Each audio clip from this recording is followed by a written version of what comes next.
Hello, this is. Let's see, I'm horrible at this. Just edit that out. Hello, this is Twisted, the Twisted one. On April the 1st, I created a brand new world. First time I played since 1.18 was released, or whatever the version is we're on. Anyways, this is my origin, and I will transform this land into this village. And that's where I want to stop. Welcome to Zomberton. This is day 16 of the build. I forgot to record my audio during the walkthrough, so I shall do my best overdubbing this. This is my main workshop right here. First thing I did was dig down to here and cut out this little room.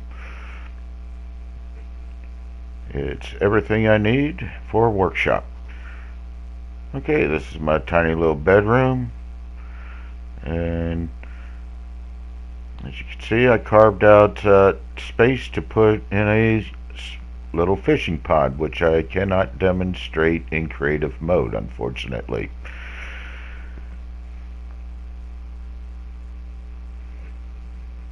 But it auto fishes for you. All you have to do is be there to recast the rod.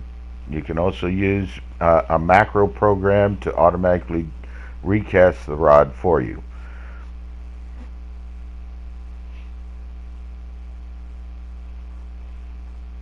And over here, this is my enchanting room. It's got a way to disenchant items and books, and for anvil for installing the enchantments to the items. And this is a level 30 setup.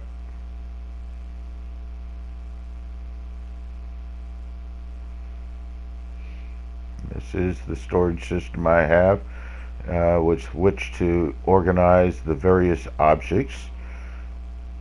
And there's my portal to the Nether world.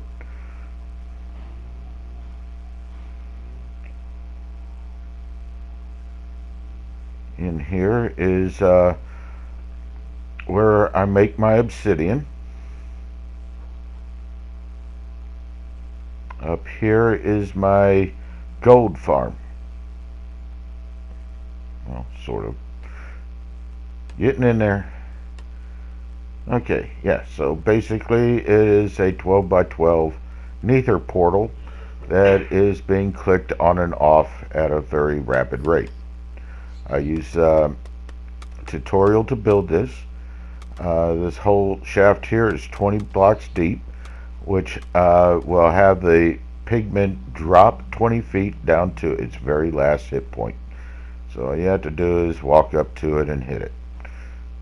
And built up quite a few pigment.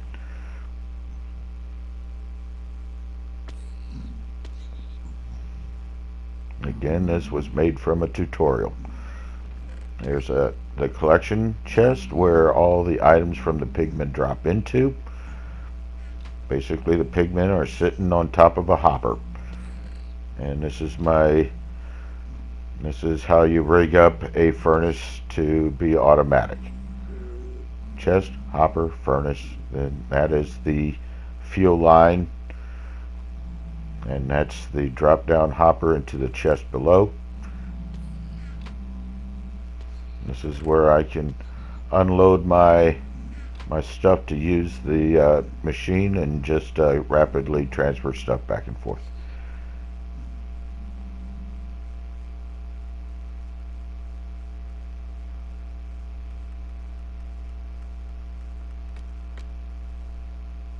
By the way, none of this was built in creative. This is all survival. This is just a copy of that world for the demonstration. This is the lava blocks to drip down into the cauldron below to get my lavas. Unlimited lava. Okay, this is my cow cooker. basically the baby cows drop from the adults into this bin here, grow up. You hit the switch to release the lava and cook the adult cows. The baby cows are unaffected. And everything drops into the chest below. Lots of meat, lots of hide. I love it. Already cooked. And this is where I feed the cows to make the babies.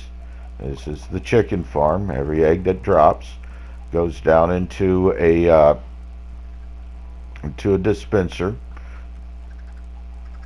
and the dispenser launches the egg and breaks into this chamber here and creates a baby chicken. And every time that happens, the dispenser of lava cooks any adult chickens up there, and all the feathers and meat go into that chest.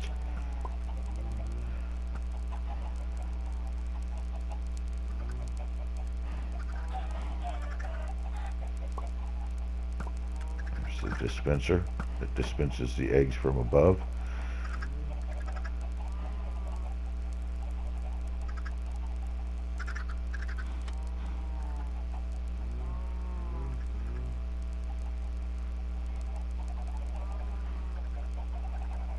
That's the circuitry to operate everything.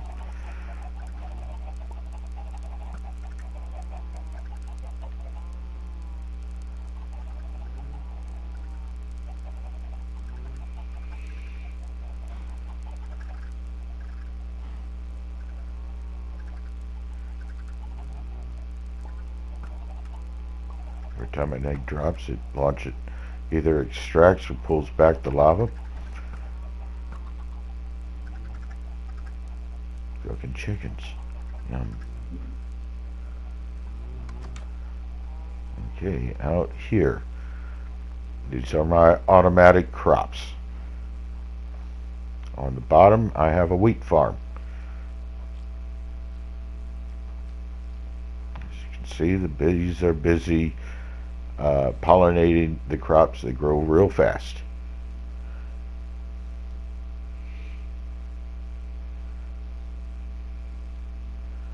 Yeah, the bees go from the hives over to the flowers, then back again. They have no choice but to pollinate the crop. Over here we have the farmer. He has been made from a zombie, and I'll show you how to do that later. Which means he gives discounted rates on everything he buys and sells.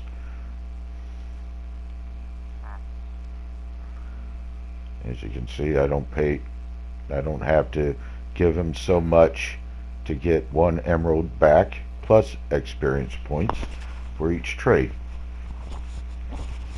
Good way to get your emeralds started, by making an auto crop.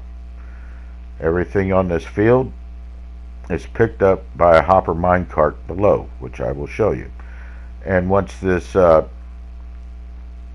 composter is full, it will drop a piece of bone meal, which will also be picked up by the hopper minecart and distributed into the collection system below. And I will show you that right now.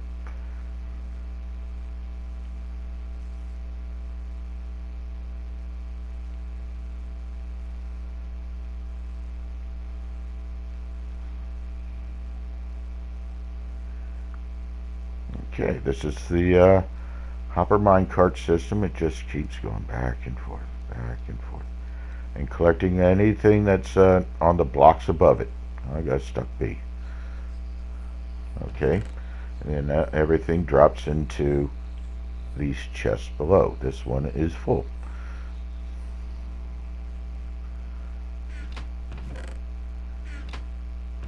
Not that full.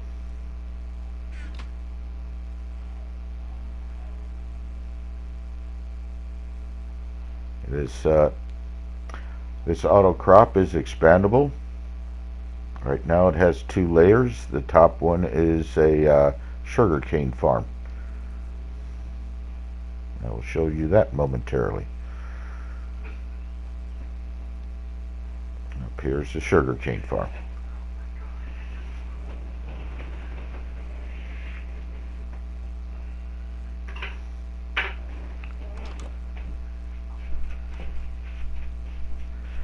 Those bees do absolutely nothing for sugarcane, so I'll be moving these elsewhere later.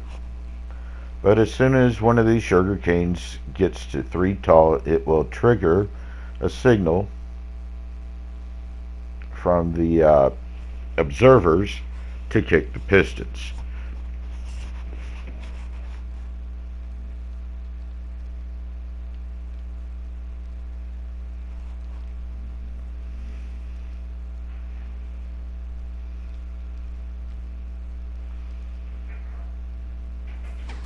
Okay, kick the pistons and they all get trimmed. And everything goes down this middle shaft and gets deposited into the hopper, which puts it into the main chamber. And this is the circuitry to drive it all. It's very simple.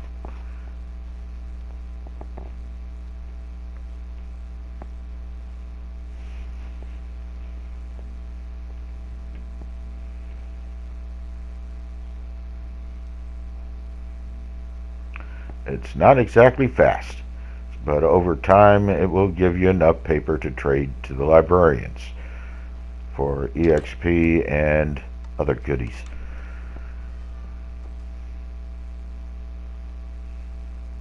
And I'm about to add another crop up on top of this one. Probably carrots or beetroots.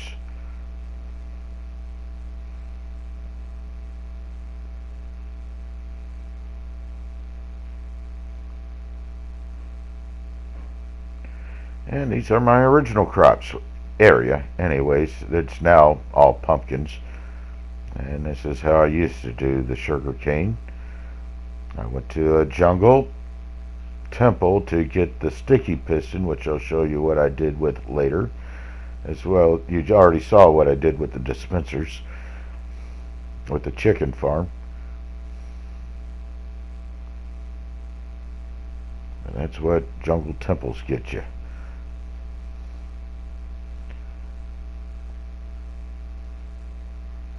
Okay, in here, this is my armor and weaponsmith. I guess they're all sleeping. But each one of these have come from zombie, and I'll show you where I got them from. It's real easy. But each stall, well, before the stalls, these are the items that, significant items they sell. As you can see, I do not need any diamonds. As a matter of fact, I only got 2 diamonds in the 16 days I've been playing so far. All my diamond equipment comes from these guys.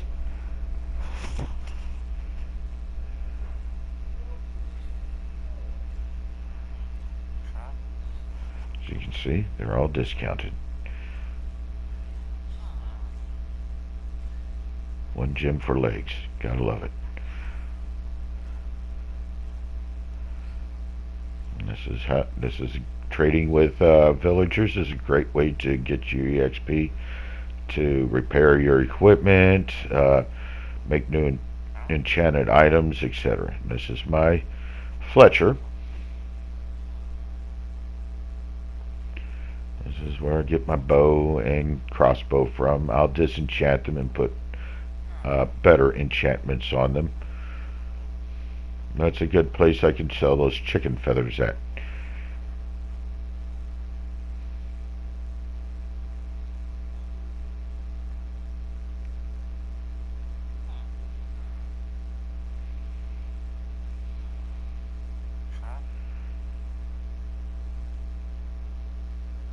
That's my weaponsmith. As you can see, I can get a hatchet and a diamond sword.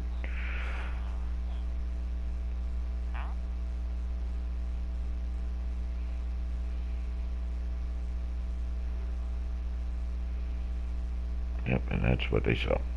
Okay, each stall is 1 block wide and 4 blocks deep. If you look at the stall next to it, I have a bed. I close it off except for that 1 square there so that the villagers can communicate with each other. That is a trap door that will prevent a villager in there from being able to get out, even though it looks like they have a clear path.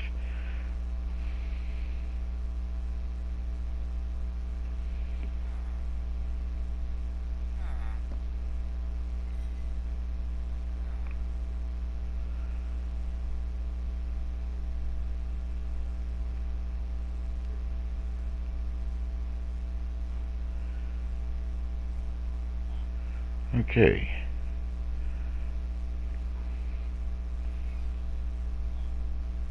That's the armor. And that's where I keep all the little bits I trade with on them. And this over here is my toolsmith and the poor cleric without a home. I'll make that church one of these days, I promise. As you can see, I can get my shovel from this guy, and from this guy I can get my pickaxe and a hatchet. And the cleric is where I can sell all my zombie flesh, buy redstone, emeralds, and glowstones, as well as the Ender's eyes. This is a very perfect cleric. This is as good as it gets. I got very lucky with him.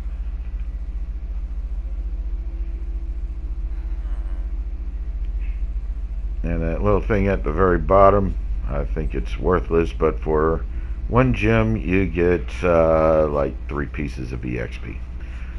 It's pointless.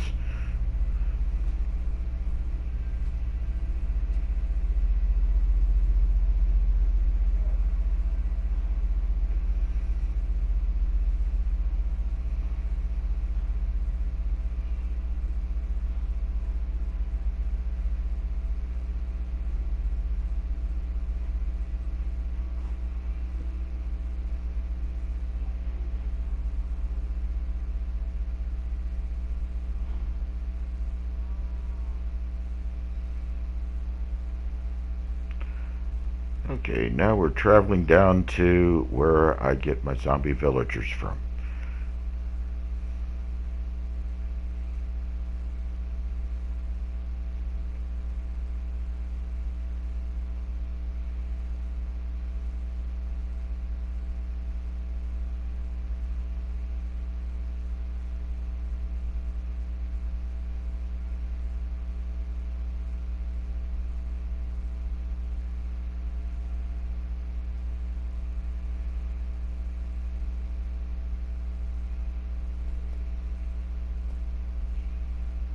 Okay, this is the zombie chamber.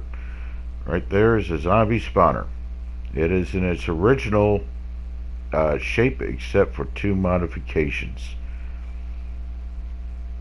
Over top of the spawner I put a block so that zombies cannot be standing on top of it and just staying there.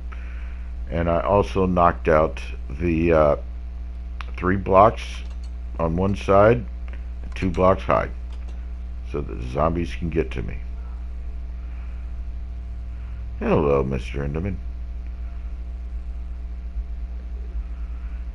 And above me is a glowstone lamp which can be turned on and off with a redstone signal.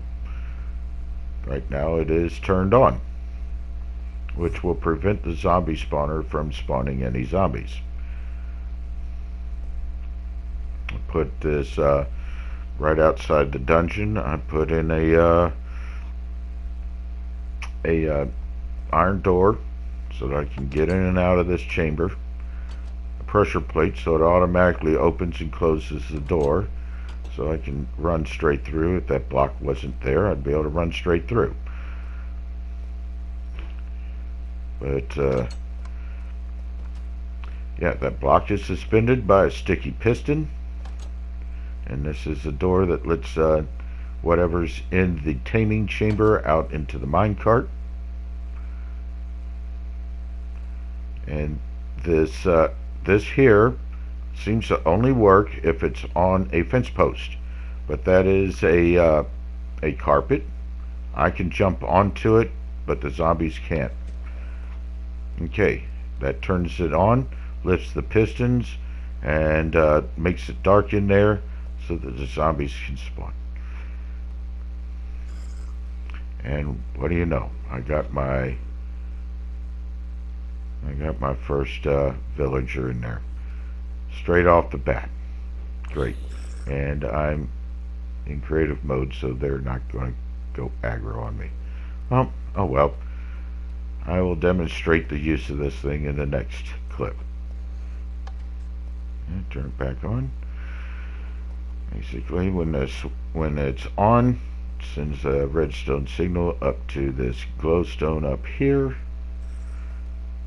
Turns that on and drops the piston and extends the piston. And that, by the way, I got that sticky piston from a forest temple. The forest temple has a trap mechanism, and one of the things you get out of it is a sticky piston. Just tear the place apart. You'll find it.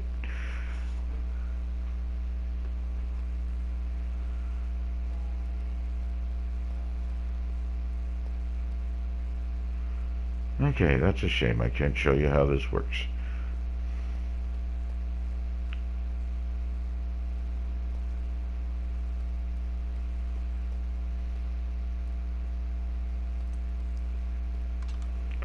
And this is where I keep my supplies.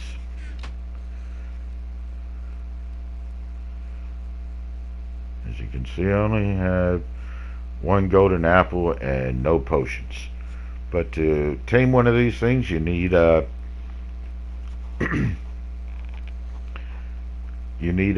splash potion of weakness and a golden apple.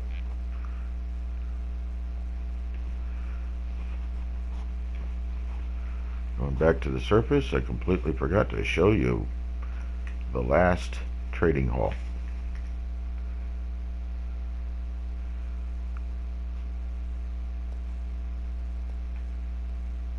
Oh no.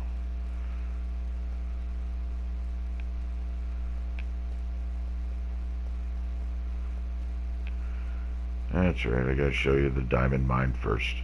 And this is how I do my my mining. That's the diamonds down there.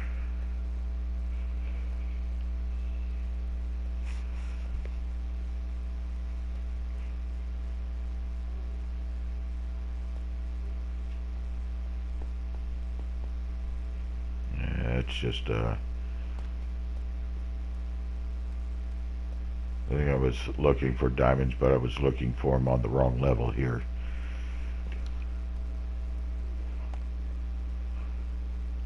You gotta go much deeper. And this is iron level. This is where you would dig for iron. Not specifically on level 5, I got this far and then realized I needed to be on 12. I've dug many a shafts looking for iron. And it's the current mine shaft. I plug them off with a stone on the top and bottom and a stick.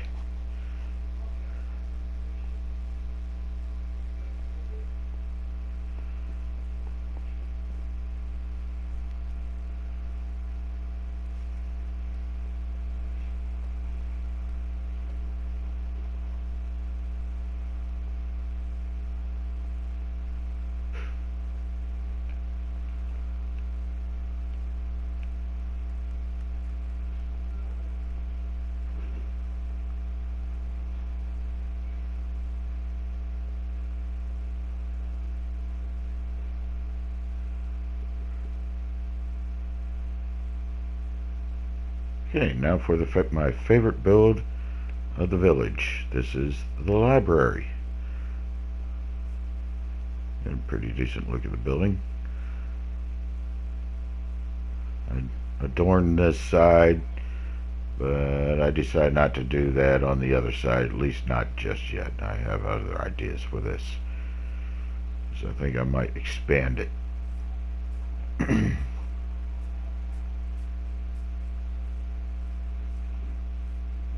But in the library, I have all my librarians. Each one of them sells enchantments. There's one that sells the mending, protection 4, supplies. By supplies, I mean things like bookshelves, which you can use as bookshelves, or you can break them and get 3 books out of each one. Very cheap. I can also get my lanterns, some glass, and this one even sells Smite 4. And if I need to, I can get a name tag for 15 emeralds.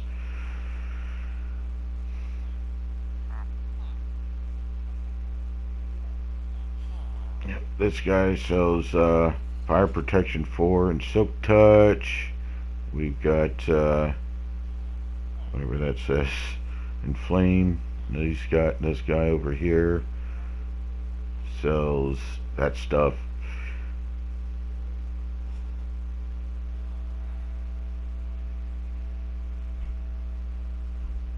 This is a great way, if I lose my equipment, I can quickly get these enchantments back and get up and going again.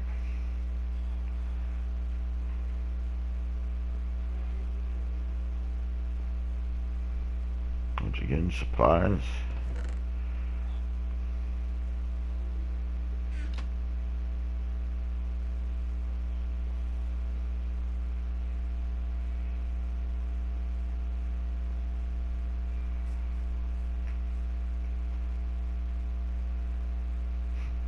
Still got my build chests. I need to sort those out.